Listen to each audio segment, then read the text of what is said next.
bom dia a todas e todos. É com muita alegria que hoje abrimos o primeiro colóquio do Grupo de Pesquisa História e Intelectuais, Cultura, Política e Memória, o GIFI. Agradecemos antecipadamente a todos os presentes, especialmente o professor Moisés Kuma. Esse evento é organizado pelo Grupo de Pesquisa em História e Intelectuais, também pelo Programa de Pós-Graduação em História, e nós teríamos uma programação entre os dias 28 e 29 de maio de 2024. Gostaria de falar um pouquinho dessa programação, porque essa programação conta exatamente com as pessoas que pensaram esse evento, né, que organizaram, para que nós pudéssemos hoje, nas dependências da Universidade Estadual de Ponta Grossa, uma universidade pública, estadual, e que assim queremos que continue, nós pensamos exatamente nesse espaço para nós discutirmos sobre a história, sobre os intelectuais, mas especialmente para que nós discutamos sobre os racismos, as desigualdades e as relações com a memória e a historiografia. Então, essa programação, que eu peço licença para fazer o relato, ela é pensada primeiramente com essa palestra de abertura, com o professor Moisés Kuma Júnior. Posteriormente, nós teremos hoje, também no dia 28 de maio, a mesa redonda 1, denominada Representações, Poder, Imigrações e Racismos, com a doutoranda em Museologia Samara Evelise de Lima, com o Henrique Schulenberger Wittmischen, doutorando em História, e com o Anderson Prado, o pós-doutorando em História aqui da Universidade Estadual de Ponta Grossa. Essa mesa, à tarde, terá como moderador o professor Elivan Cassiano Carvá, da Universidade Estadual de Ponta Grossa, e como debatedor o professor Yannis Papadopoulos, professor do Instituto de Estudos Mediterrâneos de Atenas. Amanhã, no dia 29, nós teremos uma segunda conferência que se dará com o seguinte título: Modos de Produção e Desigualdades, a influência da historiografia na estruturação de percepções e de práticas, tendo como palestrante o professor doutor João Paulo Avelãs Nunes, da Universidade de Coimbra. Como moderadora, a Ana Flávia Barbosa, doutoranda em Educação, e como debatedora, a professora Patrícia Carla de Melo Martins, professora da Universidade Federal do Maranhão. Às 13h30 de amanhã, do dia 29, nós teremos a mesa redonda de número 2, que se intitula Intelectuais, Educação, Memória e Historiografia. Essa mesa é constituída pelas doutorandas em Educação Jaine dos Santos Floriano, Aure Francine Barbosa e Isabelle Fogassi de Almeida. Terá como moderador o mestrando em História, Felipe Zanedim, e como debatedora a professora Ângela Ribeiro Ferreira, do mestrado profissional em História da Universidade Estadual de Ponta Grossa. Como conferência de encerramento, nós teremos a professora Lília Moritz Schwartz, da Universidade de São Paulo, a palestrante às 16h30, do dia 29 de maio, e como debatedora a professora Patrícia Ferraz de Mato, do Instituto de Ciências Sociais da Universidade de Lisboa. Temos a presença presencial mesmo, agradecemos inclusive, do doutorando em História, como debatedor dessa mesa de encerramento, Daniel Flores Gisbert, da Universidade de Coimbra. Este é um evento, portanto, realizado pelo GIFI, o Grupo de Pesquisa História Intelectuais, Cultura, Política e Memória, pelo Programa de Pós-Graduação em História da Universidade Estadual de Ponta Grossa e pelo 620, o Centro de Estudos Interdisciplinares da Universidade de Coimbra, a quem agradecemos. Agradecemos também de forma especial à Universidade de Coimbra e à FCT, Fundação para a Ciência e a Tecnologia de Portugal. Agradecemos também, especialmente, o apoio do setor de Ciências Humanas, Letras e Artes, do Departamento de Educação, na presença da professora Marli Rodrigues, aqui agradecemos a sua presença, professora, do Departamento de História, do Programa de Pós-Graduação em Educação e do Prof. História da Universidade Estadual de Ponta Grossa. Então, em nome do GIFI, gostaria de registrar os agradecimentos aos conferencistas, aos participantes, aos mestrandos da História que estão presentes nesse auditório.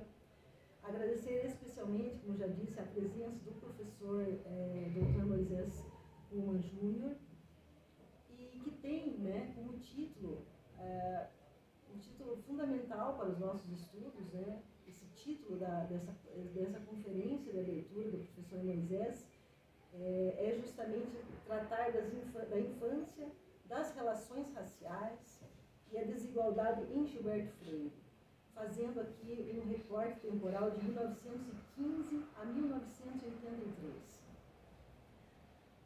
Ler um pouquinho do currículo do professor, né, brevemente. O professor Moisés Kuhlmann Júnior, que nos é bastante conhecido, especialmente na área da educação e da história, tem graduação em Pedagogia pela Universidade de São Paulo, mestrado em Educação pela Pontifícia Universidade Católica de São Paulo, doutorado em História Social pela Universidade de São Paulo e pós-doutorado em Ciências da Educação pela Universidade de Lisboa. Tem experiência, portanto, na área da educação, com ênfase em História da Educação e com importantes publicações, principalmente relacionadas ao tema da historiografia da educação, a história da infância, a educação infantil, circulação de ideias educacionais. É professor visitante da Universidade de Brasília, membro da Rede de Estudos de História das Infâncias em América Latina e da Rede de História em la Educación Pré-Escolar, Infantil e Inicial, bolsista de produtividade do CNPq, desenvolvendo o projeto Historiografia da Educação e da Infância, Evidências e Interpretações. Temos hoje também a presença especial de um debatedor, que é o professor Paulo Ricardo Bonfim, que nos acompanha no formato online, a quem agradecemos tanto o aceito quanto a participação no dia de hoje. Paulo Ricardo Bonfim é psicólogo, é mestre em Educação pela Universidade de São Francisco, cuja dissertação intitulada A Educação no Movimento Eugênico Brasileiro, um recorte temporal de 1917 a 1933, foi orientada pelo professor Moisés. Tem também formação em Ciências Sociais pela PUC de Campinas, é professor da Universidade Anhanguera de Piracicaba e integra, para nossa alegria, o nosso grupo de pesquisa História Intelectuais, Cultura Política e Memória. Bom, eu gostaria de salientar que, posteriormente à fala tanto do professor Moisés quanto do professor Paulo, nós teremos uma abertura, para os presentes de até 3 questões, para que nós possamos aproveitar esse momento importante hoje, presencialmente, inclusive, e que possamos usufruir dessas questões fundamentais, eu volto a frisar. Nós tratarmos de infância, desigualdades, racismos e a relação com os intelectuais, com a memória, com a historiografia, eu diria que sempre foram temas fundamentais, mas talvez nos dias de hoje ainda mais. Então eu agradeço mesmo os presentes, aos organizadores, aos queridos colegas que aqui estão presentes, e especialmente o professor Moisés, a quem passo a palavra. Professor, fique à vontade. Obrigado.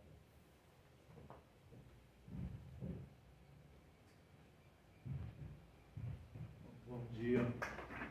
Bom dia. Para começar, eu queria também falar da minha alegria, agradecer o convite de estar aqui nessa conferência.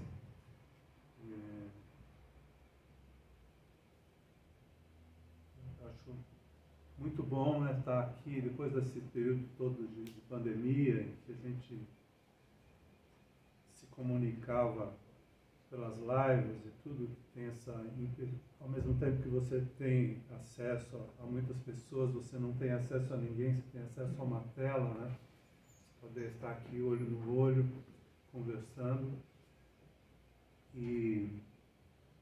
Então, fico muito feliz de poder estar presente.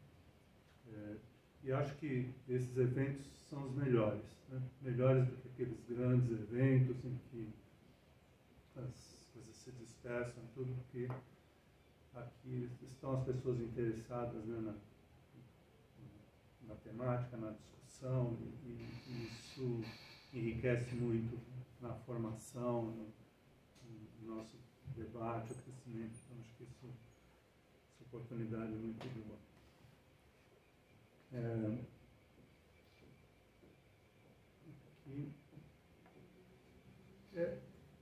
Eu, quando, em 98, eu publiquei um texto, publiquei um livro, né, e nele um texto que era referente a uma palestra que fiz na Amped, que houve uma sessão coordenada para discutir a história da infância, que era novidade, especialmente na área da educação, né? Estava chegando essa discussão de história da infância. Eu fiz um estudo mapeando um pouco a bibliografia internacional e olhando algumas coisas do Brasil, né? E nesse estudo chamou a atenção a identificar, dizer, para além ou antes de IRS, que era o nome falado quase como quem tivesse inventado a história da infância, né? A gente encontrava evidências de que a infância na história teria sido preocupação de outros pesquisadores e tudo, e no caso do Brasil, a figura do Gilberto Freire, no seu livro Ordem e Progresso, né? Que foi construído, né, também com base num questionário que ele enviou para mais de quase 300 pessoas de diferentes lugares sociais, e este questionário, né, que foi a base para a escrita do seu livro, tinha muitas perguntas relacionadas à infância, né? Perguntando o lugar onde nasceu, como era o tempo da meninice, a escola que frequentou, os métodos, os professores, os colegas, os castigos, os brinquedos, os jogos, os trotes, os livros escolares, o estudo da gramática, caligrafia, matemática, as festas cívicas, etc. E fora da escola também, os brinquedos, as amizades, os jogos, as leituras do menino, os heróis, os sonhos para o futuro. E no livro, ele afirmava que ao longo de quase 20 anos, ele teria consultado também arquivos particulares de várias famílias, objetos de época, cadernos escolares, anúncios de jornais, notícias de falecimentos, aniversários, casamentos, notícias políticas, revistas ilustradas e para crianças e caricaturas. Mas, posteriormente, Gilberto Freire ficou ali como uma perspectiva, pode entrar, assim, com um interesse meu de estudo foi colocado mais para frente, né? Mais para frente foi possível perceber, né, que o interesse do Gilberto Freire sobre a infância era mais para trás ainda, né, do que 20 anos que ele escreveu no Ordem e Progresso. Em 33, né, a Laura de Mello e Souza comenta, né, como esse interesse sobre a infância aparece no livro Casagrande Senzala. Ela escreveu: Freire dignificou os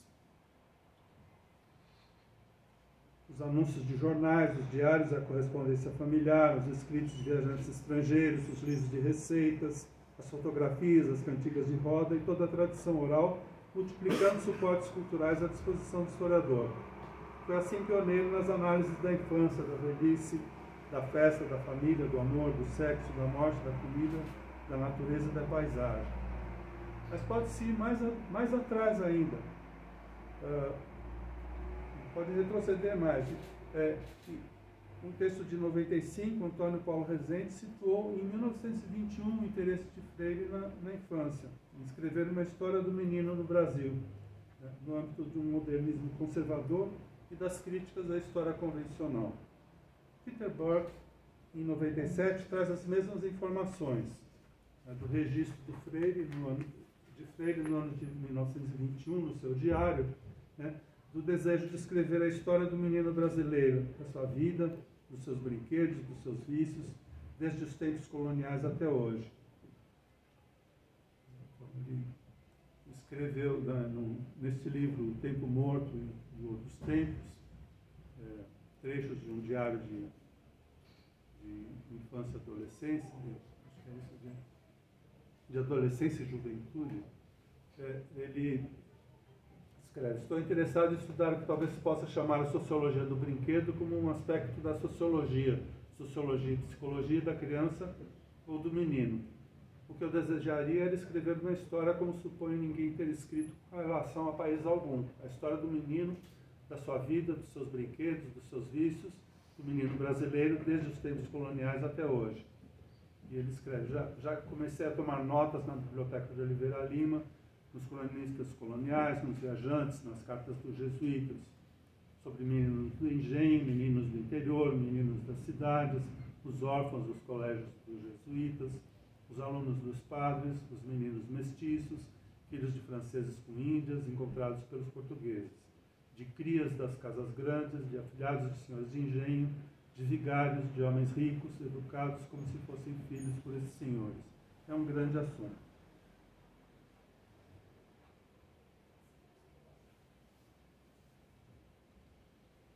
Meninice é a expressão com a qual ele se referia à infância, principalmente nos seus estudos.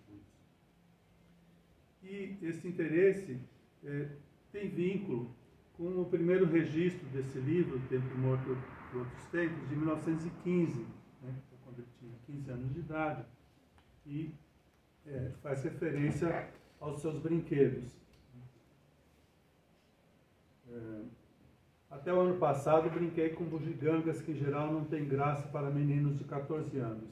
Este ano é que concordei com a minha mãe que ela distribuísse esses meus brinquedos amados por mim com um especial e arcaico amor. Tão especial e tão arcaico esse amor que já vinha me tornando mal visto por tias e tios e ridicularizado por primos e vizinhos. O trem elétrico é um desses brinquedos e outro a caixa de blocos de madeira, com os quais construí tantas casas, tantas igrejas, tantos castelos, sem ser os de areia, das fantasias vãs. Também os soldados de chumbo, desmilitarizados em simples e paisanos homens e mulheres e tornados a parte viva humana do meu mundo. Um mundo que durante anos criei e recriei a minha imagem como se sozinho, em recantos quase secretos da casa e depois num sótão que se tornou quase meu domínio absoluto, eu brincasse de ser Deus. Bom, falar um pouco das fontes da minha pesquisa. Como eu disse, eu deixei um bom tempo na geladeira esse interesse pelo Gilberto Freire, vendo esses textos do Peter Burke, e outras coisas assim. Encontrei uma crônica do Gilberto Freire, Ludus Pueris Domus, que seria dar brinquedos às crianças. Consegui achar na internet, baixei ele falando da visita que ele tinha feito na Alemanha, Nuremberg, cidade dos brinquedos, que tradição medieval lá de ter os artesãos, fabricantes de brinquedos, tudo. E achei muito interessante. E aos poucos, né, no estilo da slow science, né, tem a slow food, né, fui juntando fragmentos, informações e tudo mais até produzir um estudo que preparei em 1920, depois por conta da pandemia foi apresentado no início de 2021 no Congresso Luso-Brasileiro de História da Educação, sobre os anos de formação de Gilberto Freire. E que depois publiquei um artigo na Revista Brasileira de História da Educação, Infância, Meninice e Vida Social, Gilberto Freire, 1915 e 1930. Esse bloco de textos, então, que está em cor mais amarelada, esse primeiro bloco, foi, então, objeto de estudo ao longo desse tempo. Quando comecei a me dedicar aos artigos, trabalhei com eles. Por exemplo, tinha lido a tradução do mestrado dele, Vida Social no Brasil nos meados do século XIX. E aí fui verificar que ele foi publicado em 1977. Ele tinha apresentado o mestrado em 1922. Né? E aí a versão brasileira, em português, muitos anos depois,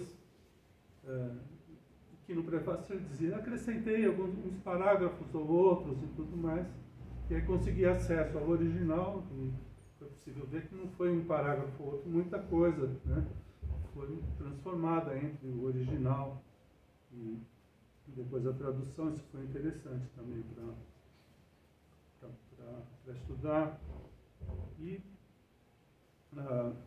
aí acho que é interessante conversar, falar um pouco dessas fontes de pesquisa.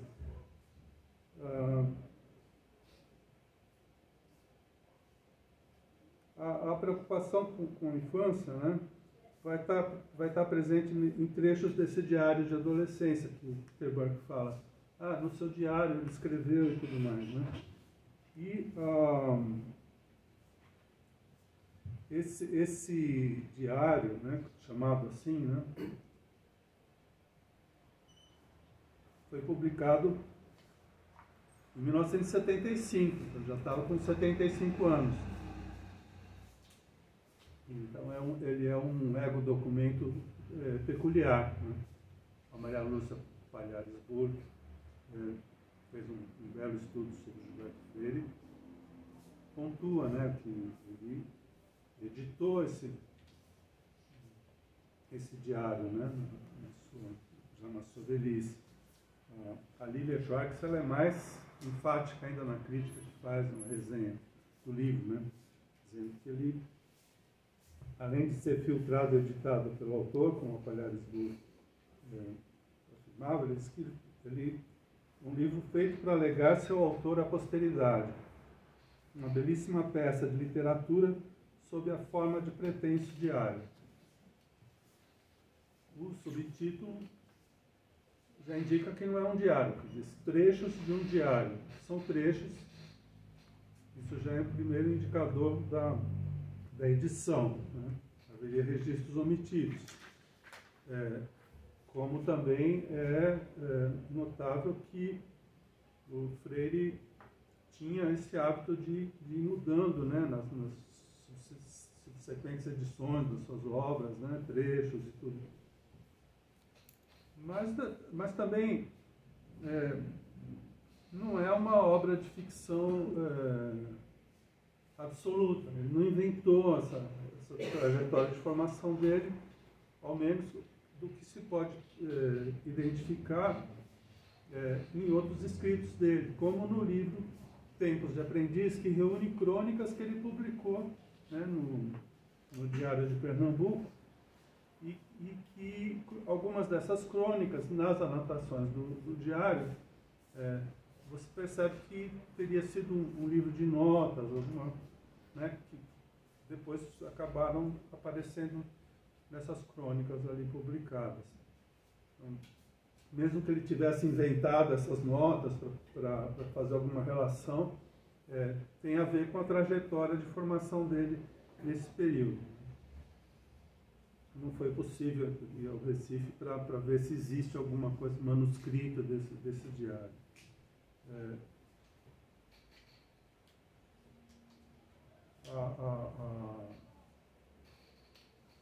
A outra parte, outro bloco de textos que está em branco, já veio por um estudo aí não mais na Slow Science, mas naquele estudo devorador, né, na biblioteca.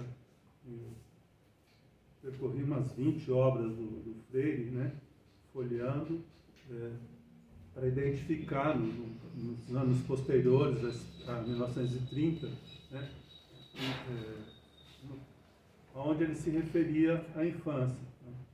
E dessas obras, esses títulos, né, foram bastante relevantes, com bastante informações, né, em que ele tratava da infância. Só comentando aqui do bloco anterior, Pessoas, Coisas e Animais é um livro publicado em 1950, meados dos anos 50, que reúne crônicas que ele publicou na revista O Cruzeiro. Vida Social no Nordeste é um texto muito importante. Ele publica em 1925 no Livro do Nordeste, que era para comemorar o centenário do Diário de Pernambuco. E ali há trechos importantes sobre a questão da infância que vão marcar toda a produção posterior dele, algumas categorias que a gente vai comentar um pouco mais à frente. E Retratos de Jornais Velhos também é uma coletânea de crônicas que ele publicou nos anos 30, anos 20, 30. Aí a trilogia Casagrande Senzala tem muita coisa sobre a infância. Casagrande Senzala, Sobrados e Mucambos, Ordem e Progresso. No livro Sociologia, ele pontua alguns aspectos de se pensar a infância para estudar a sociedade. As Crianças como Mestres do Civismo é um texto bastante curioso, é uma publicação do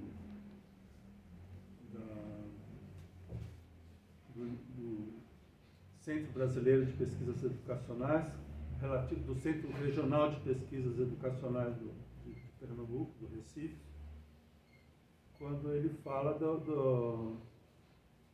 da organização em 1965 do primeiro aniversário do golpe, né, que ele chamava de Revolução, né, quando eles doutrinaram, né, um trabalho de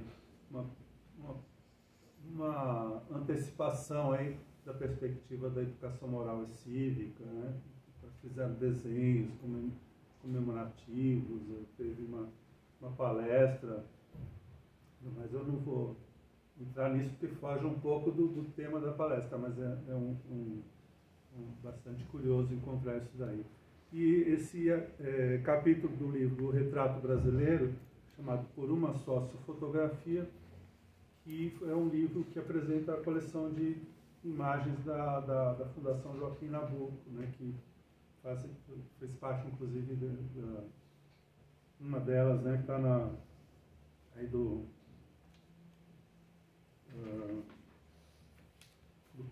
cartaz aí da minha conferência. Né. Aí falar um pouco das fontes do Gilberto Freire.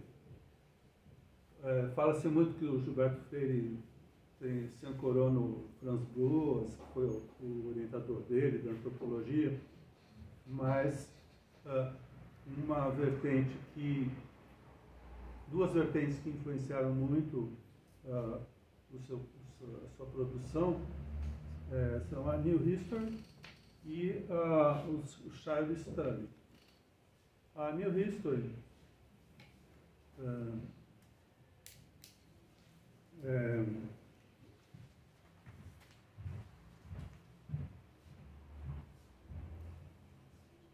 ela foi uma corrente de estudos muito presentes na Universidade de Colômbia, onde ele fez os seus estudos de mestrado. A denominação pode ser atribuída a James Harvey Robinson, professor em Colômbia, que em 1911 publicou um artigo com esse título e o mesmo título do livro publicado no ano seguinte, em que apresentava ensaios sobre essa nova perspectiva histórica. Para ele, se a história existente nos livros ocupava-se das figuras notáveis, de reis e rainhas, comandantes e dos incidentes trágicos, dramáticos das nações, então ficavam de lado as grandes massas trabalhadoras e as transformações fundamentais que levaram da barbárie à civilização, da ignorância ao conhecimento. O recurso às descobertas e aos avanços das ciências sociais, a antropologia, a economia, a psicologia, a sociologia, em vários campos além do político, seriam muito relevantes para o conhecimento histórico.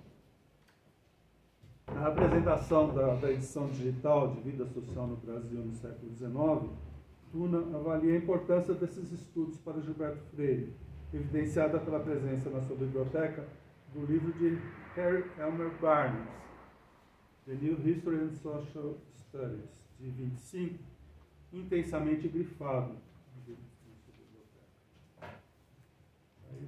Os capítulos, né, desses livros que são... esse do Barnes é um livro bastante volumoso, mais de 500 páginas, que ele dedica à Escola de Colômbia, né?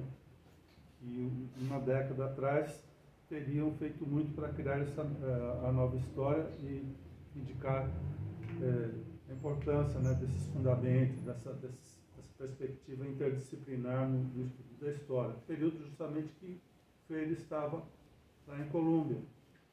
E no capítulo sobre a psicologia, o Barnes fala do Stanley Hall.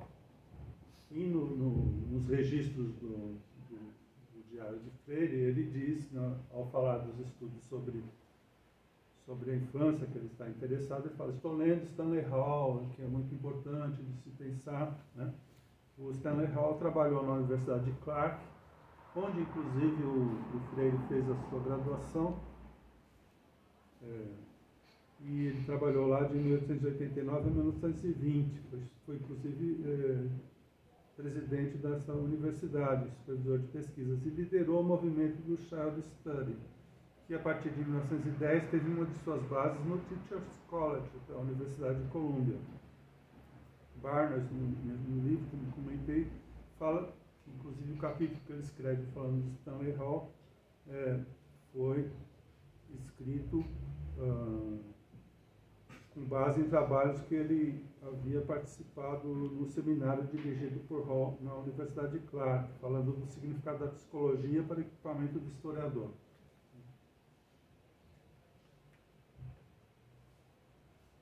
Esta apropriação do Freire, que ele comenta em um ou outro prefácio, né, mas não é algo que se dá muita relevância, mas que vai levar ele a escrever nos registros do diário esta perspectiva. Então, para se pensar a história da infância,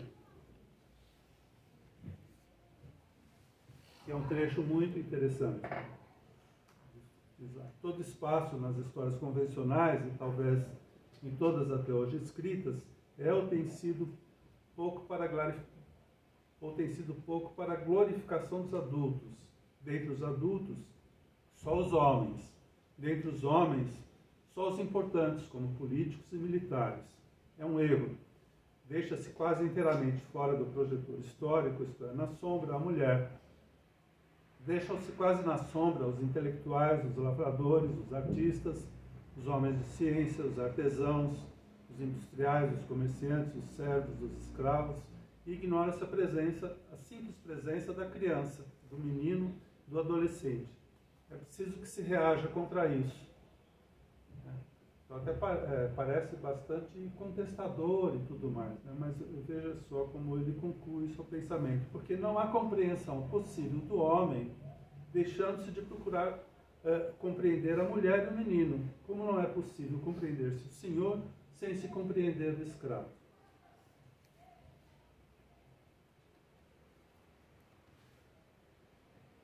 E aí a gente vai entender essa perspectiva do senhor com que vai olhar para os outros, né?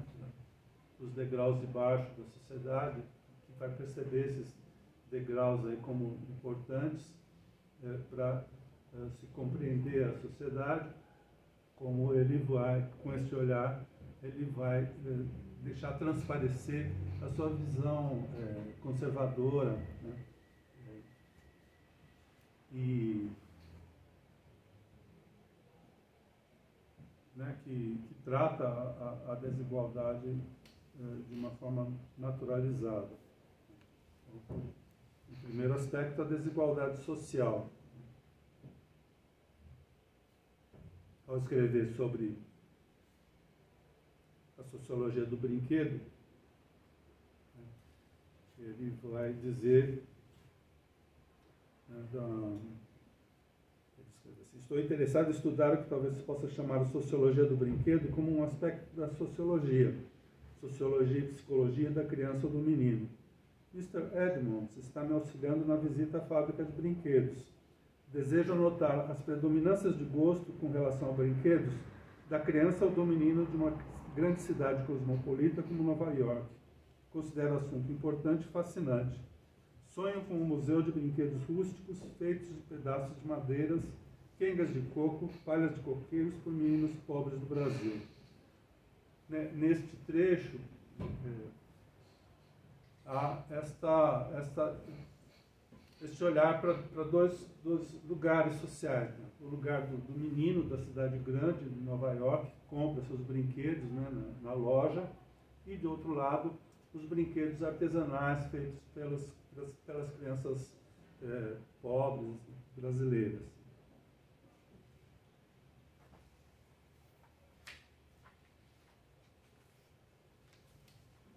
Mais adiante ele escreve: o menino infeliz não é aquele a quem falta um relógio para ver as horas ou que não possui botinas ou sapatos para ir à escola ou latas de geleia com que se regalar a hora da merenda.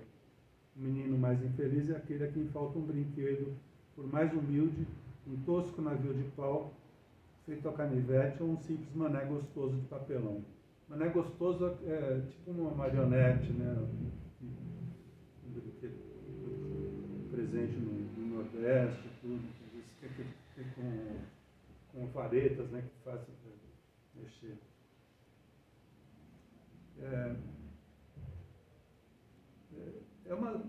Há uma sensibilidade aí para se pensar nessa produção folclórica e tudo mais, mas de uma perspectiva que olha, né, esse lado do folclore como algo pitoresco. Né? Aí ele vai comentar já no livro de 1955, né, Ordem e Progresso, ao longo de toda a obra do Casagrande Senzala, Sobrados e Mucambos, ele lista brincadeiras, brinquedos, né, que crianças ricas e pobres brincavam. Ele vai dizer: é surpreendente o caso sociológico dos jogos e brinquedos. Foram os mesmos, ou quase os mesmos, entre os meninos brasileiros nos fins do século XIX e do começo do século XX, do norte ao sul do país. Os mesmos, nas suas formas, com pequenas variações regionais de conteúdo, os mesmos em várias regiões e quase os mesmos entre meninos de diferentes classes. Isto é, juntando ao português uma elegante língua europeia, francesa, inglesa ou alemã, aprendido com a governanta europeia, rodando de velocípede e bicicleta. Né? As crianças das classes superiores, então cresceram bilíngues. Então, acrescentando aos jogos ou brinquedos tradicionais os estrangeiros ligados ao aprendizado das línguas francesas e inglesas. Identificando aí diferenças sociais, né?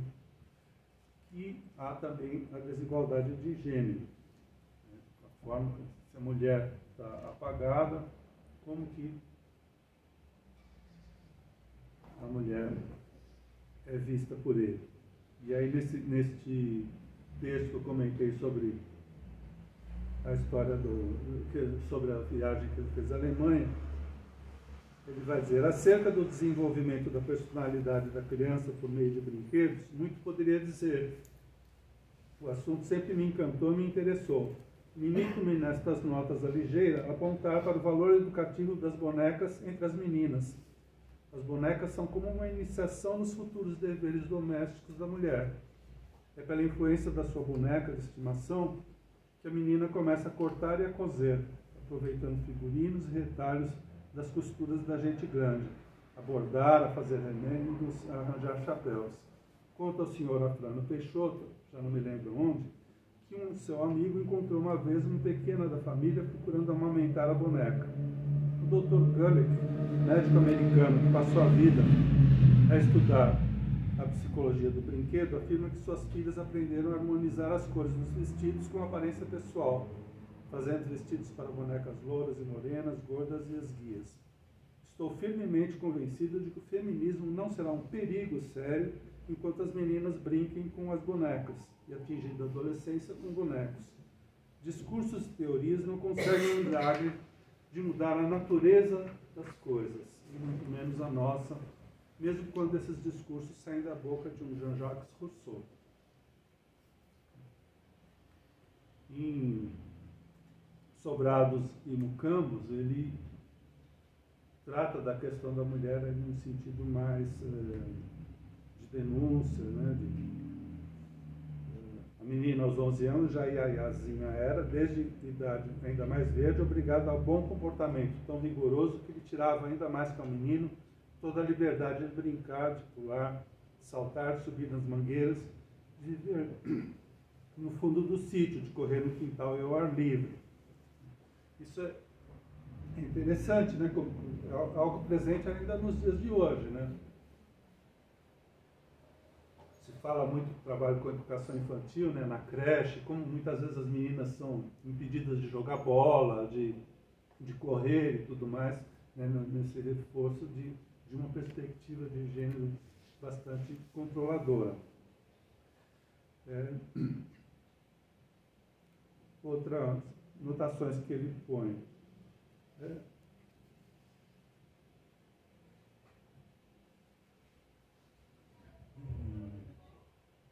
Sobrados e Mucambos também. Ou antes dessa, né? De ordem e progresso, falando das bonecas para as meninas, e aí entra essa questão social também, as bonecas de louça, né? Para as meninas, e as bonecas de pano para as meninas pobres. Né? Brincar com boneca de pano era sinal de ser menina de gente inferior, um dos depoimentos que ele recebeu. E ele comenta também sobre essa questão desse ideal da mulher loura como algo que teria marcado muito, né, a vida das meninas. Em Sobrados e Mucambos, ele escreve também, não só para fins amorosos, aí a questão da mulher, a ama de leite, né, a ama. Como, em torno do recém-nascido, reuniram-se no Brasil as duas correntes místicas, a portuguesa de um lado e a africana ou ameríndia do outro. Aquela, a portuguesa, representada pelo pai, ou pelo pai e mãe brancos, esta, pela mãe índia ou negra, pela ama de leite, pela mãe de criação, pela mãe preta, pela escrava africana. Então é interessante como ele olha, inclusive, a mestiçagem sob uma perspectiva como, quer dizer, o pai é sempre o branco, né? Ele não vai pensar no sentido inverso, né? Então, né, nesse sentido deste olhar tradicionalista, conservador, né, de quem está olhando essas relações de dominação nesse sentido. A gente vai retornar a isso. E aí entra a questão das desigualdades raciais.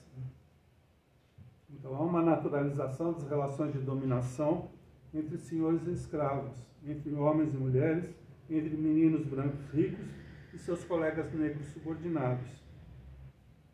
Então, em vida social no Brasil, no seu mestrado, ele vai citar Alfred Wallace, né,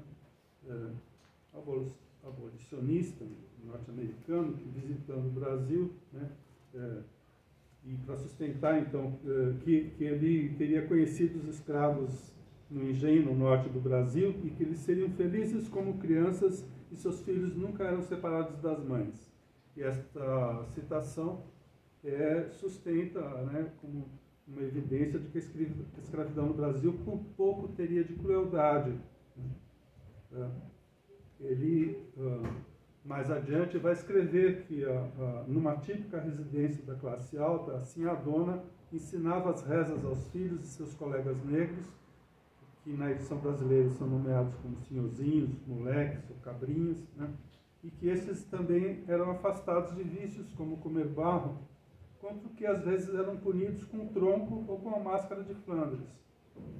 Punições violentas contra as crianças que ele as trata como algo normal, né, em confronto com a precedente argumentação, né, de um convívio harmônico entre senhores e escravos. Né. Se refere também no texto ao trabalho dos meninos negros na cidade, de comprar e tudo.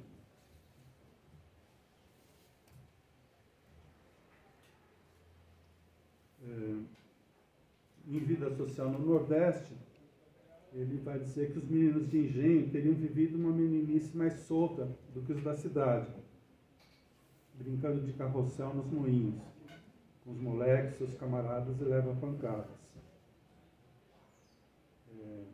Ele adota a caracterização de Machado de Assis, no livro Memórias Póstumas de Brás Cubas, quando ele fala do menino diabo. E o menino diabo faria do moleque negro o seu leva-pancadas. Essas expressões aparecem em Vida Social no Nordeste e vão estar muito presentes em Casagrande e Senzala. Inclusive, há alguns artigos, alguns estudos que identificam essas categorias no livro Casagrande e Senzala. Eu fui encontrar esse formulado já em 1925.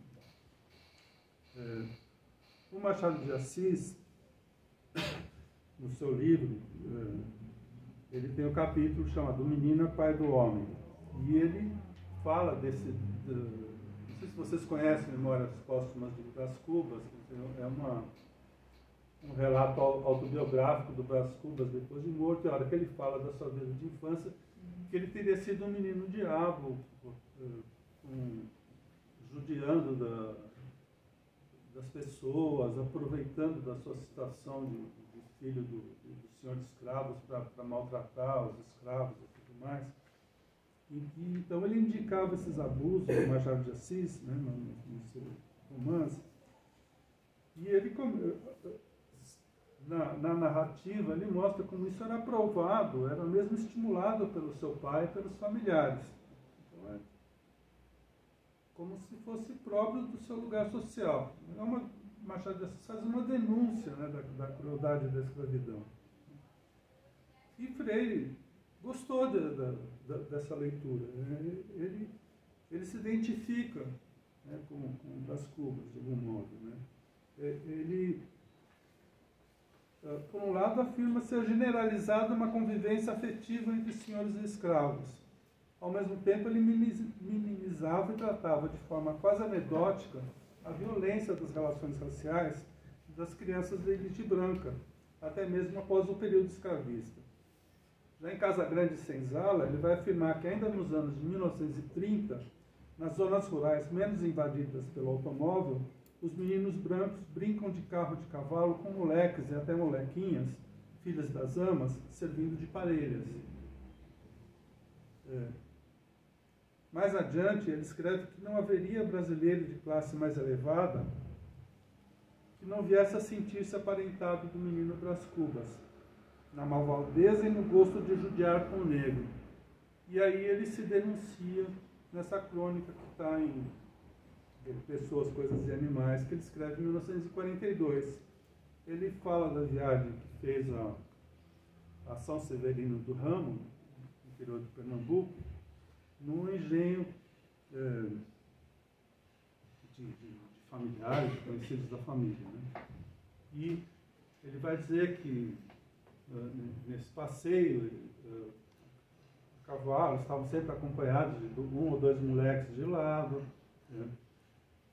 E comentando sobre São Severino, né, sobre a igreja, ele vai dizer, isso me lembrou que Severino era o nome do moleque com quem nos criáramos em casa, fazendo dele ora máquina de trem, que devia apitar, chiar e mover os traços, imitando locomotivas, enquanto seria mover os braços. Né? Aí na grafia do livro estava imitando locomotivas, enquanto nós o acompanhávamos com vagões de luxo ou simples cavalos de carro ou de cangalha. E ele fala, ele era o nosso leva-pancadas. Então, esta projeção, né, tanto tempo depois da abolição, aí, nos seus 8 anos de idade, né? Então 1908, né?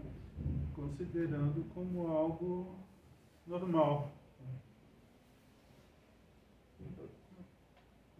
Ele fala, tem um outro trecho interessante também, eu acabei não colocando na palestra, uma das crônicas que ele publica, ele vai falar da literatura infantil, que no Brasil não se tinha uma produção literária brasileira para as crianças, que era tudo traduzido, e aí ele vai saudar a publicação de um livro chamado, da Mimosa Ferraz, chamado Gasparino. Ele vai dizer, esse é um livro que todo menino brasileiro, né, vai conhecer, vai gostar, vai se identificar, porque Gasparino seria um moleque, um menino negro do Rio de Janeiro, que fazia travessuras e tudo mais, sem entrar em muitos detalhes, mas esse tipo de situação. Quer dizer, de um lado tem o menino, que é aquele que vai ler o livro e vai se identificar, de outro, né, tem o moleque que não lê e tudo. E que isso é tratado de uma maneira muito natural. E aí, no artigo que eu escrevi, eu falo desse uso acrítico das fontes no trabalho com a fotografia, para dizer que, para defender a sua tese, que curiosamente é também a tese do Arries, né, que teria havido um passado em que as crianças eram tratadas como pequeno adulto e tudo mais, o que já foi bastante debatido na historiografia da infância. E ele vai dizer que os daguerreótipos da coleção Francisco Rodrigues evidenciariam essa precocidade de meninos e meninas. Eles não sorriem, estão com essas roupas e tudo mais.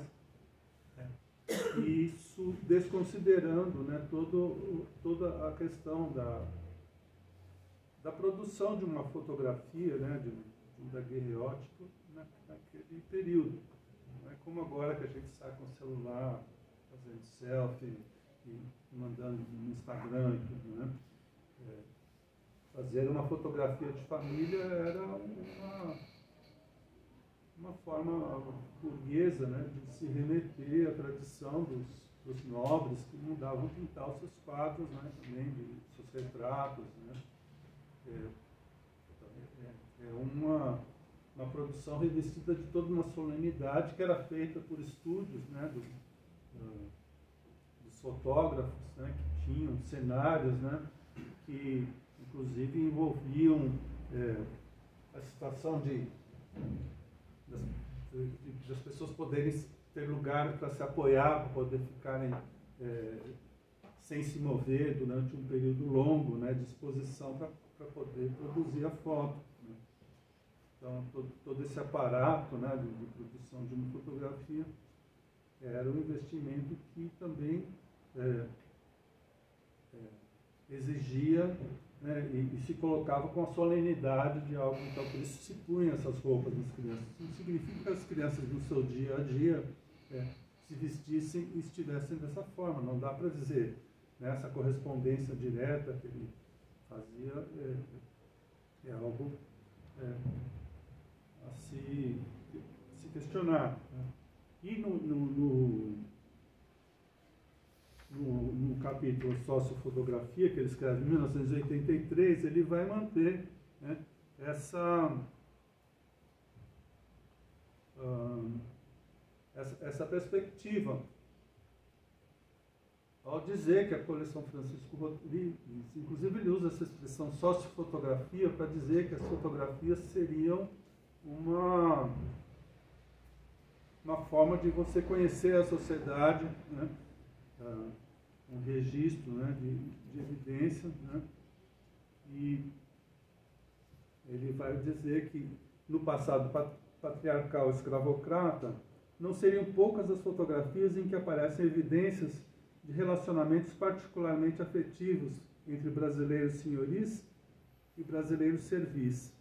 Ele vai dizer que haveria fotos com expressões de uma extrema afetividade da parte das chamadas mães negras, gente servil de categoria alta, para com as crianças de casas grandes. E vai comentar mais ainda.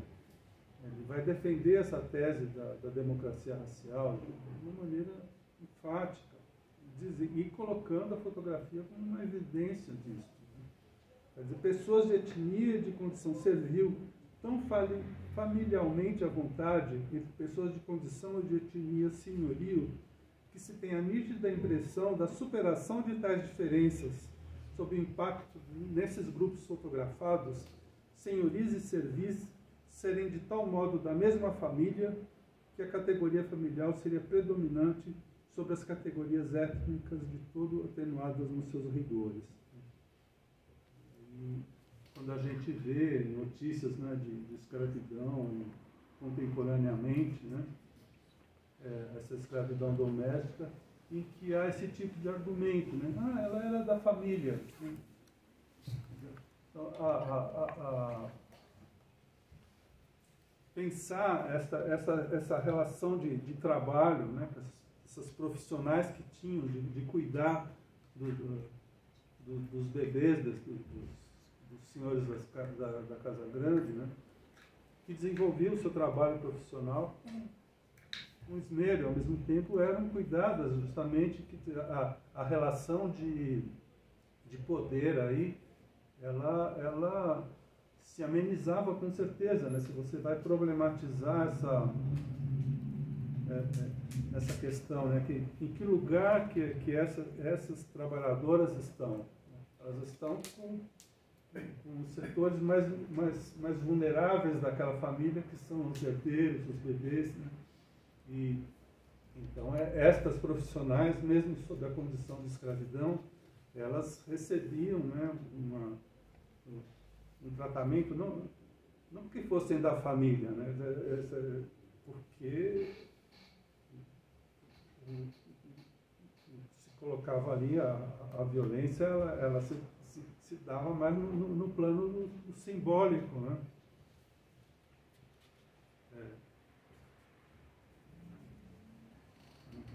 Ver essas imagens. Agora, eu percorri na internet, eu não vi, são acho que 5.000 fotografias, mas na Fundação Joaquim Nabuco é possível acessar a coleção Francisco Rodrigues. E sob a palavra-chave família, o que eu encontrei são as amas de leite. Então, eu não vi, embora o Freire afirme, como ele vai dizer também,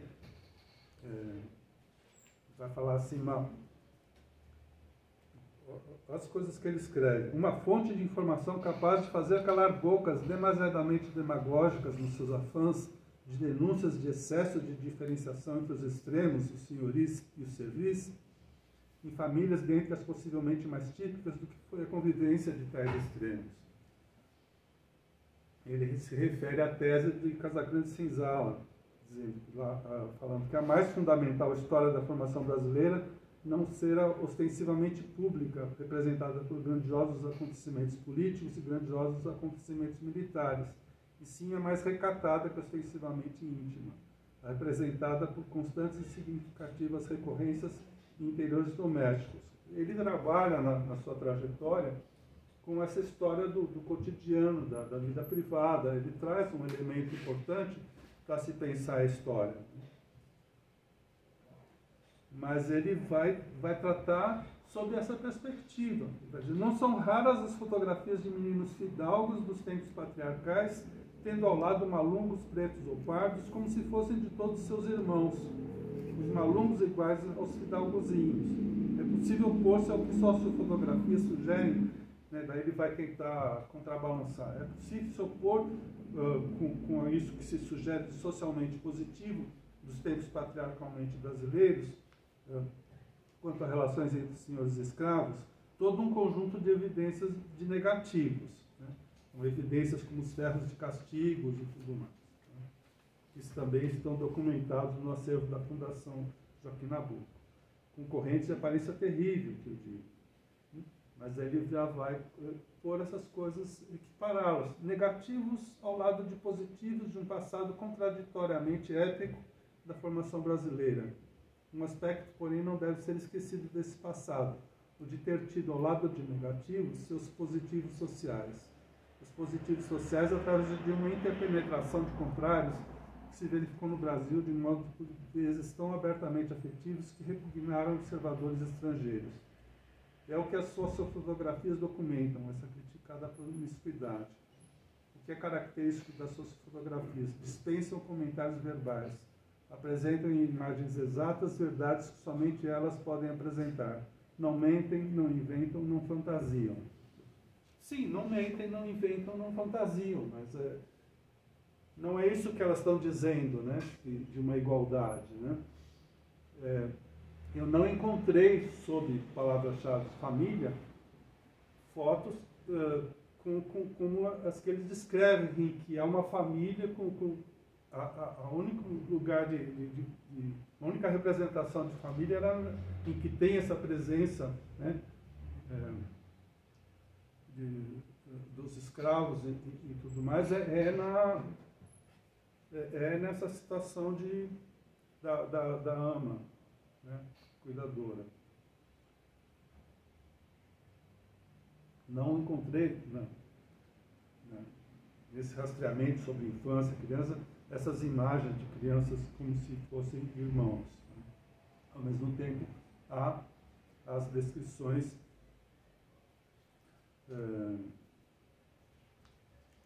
que mostram as relações de violência ali presentes. É uma história dos de cima, né? Mas ele traz também muitas referências sobre brinquedos populares, histórias folclóricas, né? E as relações, a gente tem que pensar que as relações sociais não são de mera subordinação mecânica, né? Então não há essa precisa olhar para a história de uma maneira diferente, né? Quando os textos olham para os espaços externos, os textos de Freire, quando eles saem da Casa Grande, quando eles saem desse ambiente em que o dominador tenha o maior domínio e vai para a rua, né, vai para fora, eles acabam por trazer à tona outras experiências infantis. A brincadeira é uma experiência infantil. E aí emergem essas brincadeiras dos culumins, né, dos índiozinhos, dos moleques, né, e que vão revelar tensões. São brincadeiras, eles que estão nesse campo de maior liberdade de movimentos, né, vão acabar fascinando as crianças das elites. Né. Elas vão querer brincar. Ele fala do Padre Cardim, escrevendo sobre as crianças indígenas, né, que ele via mais alegria e festa nas brincadeiras delas do que nas portuguesas. Ele comenta também que as crianças dos engenhos teriam mais liberdade que as da cidade. Em Sobrados e Mucambos, ele indica antagonismos entre meninos criados em casa e moleques da rua, e a atração de empinar o papagaio ou de jogar peão. No prefácio, a primeira edição, ele vai dizer, então, com o fim da sociedade patriarcal, dos engenhos, né, o crescimento das cidades, uma nova relação de poder que continua, entretanto, a ser principalmente dos senhores, dos brancos, dos homens. Maiores antagonismos entre dominadores e dominados, entre meninos criados em casa e moleques criados na rua. E ele põe entre parênteses, sem a velha zona de confraternização entre as duas meninices. E ele vai escrever, é verdade que o meio urbano mais trepidante, a rua, com que desde cedo se punham em íntimo contato os moleques, ainda mais diferenciados dos meninos brancos, dos sobrados e das bagaceiras dos engenhos, dos senhorzinhos das casas grandes, é verdade que o meio urbano mais trepidante acelerava neles o desenvolvimento de certos aspectos da inteligência, mas esse desenvolvimento no sentido da revolta precoce e a esmo, no sentido até certo ponto antissocial. A travessura, o roubo de fruta dos sítios dos lordes, o furto de doce e bolo dos tabuleiros das baianas e das quitandas dos portugueses, as pedradas nas vidraças dos sobrados, a caricatura de muro de parede, onde era muitas vezes um mulatinho mais afoito que o preto, que riscava a carvão, ou mesmo a piche, safadezas, desenhos de órgãos sexuais, calungas obscenos e palavrões. Um mulato livre da cidade, crescia nesse ambiente de maior antagonismo entre Mucambo, o casebre de palha, e Sobrado Grande, entre Cortiço e casa assobradada de chácara. Ambiente que mal chegava a conhecer na meninice um mulato de engenho ou de fazenda, tão beneficiado quando no serviço doméstico por uma mais doce confraternização entre os dois extremos, os senhores e os escravos. Essa visão saudosista, né, de um período anterior, né, que estaria mais confortável nas relações de dominação. Então, é marcadamente uma história vista de cima, de olhos de baixo, né, para legitimar a dominação. E aí não há como não recorrer ao Thompson, que se põe no campo de pensar a história dos de baixo. E em Costumes em Comum, quando ele discute paternalismo, Edward Thompson cita a descrição do senhor de escravos no ambiente da Casa Grande, que foi feita por Alexander Marchand, que leu Freire. Ele escrevia que o senhor da Casa Grande era o juiz, era a polícia, era uma agência de assistência social, e Thompson compara essa descrição com a descrição de um fidalgo da aristocracia inglesa do século XVIII, que é muito semelhante, essa ideia do paternalismo. E ele vai dizer, é uma descrição de relações sociais vista de cima, e ela pode ser por demasiado persuasiva. A Casa Grande está no ápice e todas as linhas de comunicação convergem para a sua sala de jantar, o escritório da propriedade, os canis. Mas talvez haja outras maneiras de descrever a sociedade. O paternalismo como mito, como ideologia, tem quase sempre uma visão retrospectiva, modelo de uma era de ouro antiga, de passado recorrente, da qual os modos e maneiras atuais são uma degeneração. É impressionante como isso se casa, né, com o escrito do Freire. Olha, antes havia essa confraternização que se perdeu, né? Então, ao refletir sobre o folclore e a história social, o Thompson afirma que o interesse no comportamento costumeiro tende a ser de prerrogativa de historiadores com perfil conservador, pois o costume, por sua natureza, é conservador. E daí o preconceito e as resistências em relação ao seu estudo. Mas o exame, ele vai argumentar que o exame dos costumes populares seria promissor, no sentido de referir-se menos ao processo e à lógica da mudança, e mais à reconstituição de estados passados de consciência e à textura das relações domésticas e sociais, menos com o vir a ser e mais com o ser. A compreensão dos rituais em relação ao seu contexto, e não apenas como fragmentos que sobrevivem, possibilitaria interpretar de forma mais consistente os seus significados. A noção de teatro, né, que ele trabalha, é muito interessante, né, em que as representações do dono do poder, né, como uma forma de hegemonia, né, e as representações dos pobres, né, para poder sobreviver nesse ambiente. Né. A atenção às formas e aos gestos dos rituais poderiam contribuir para o conhecimento histórico. E daí ele vai dizer, daí as tensões entre antropologia e história no estudo das fontes do folclore. Para a antropologia, as descobertas se referem à estrutura básica das sociedades, que podem fundamentar as formas modernas. Para a história, aos contextos dos processos, em que as velhas formas podem achar sua expressão em novas formas. E pondera que se o que acontece dentro das formas muda, estas continuam importantes e elas próprias informam o simbolismo derivado do sistema cognitivo oculto pertencente a uma comunidade. Nesse sentido, o diálogo com a antropologia também seria importante. É isso, né? é possível pensar, e até mesmo desses escritos conservadores, né, encontrar, fazer essa leitura, ou também como diria o Benjamin, né, a contrapelo, né, dessa história, né, vista de cima, que é muito interessante. Então é isso que eu tinha para dizer a vocês, para a gente começar aí a debater. Obrigado.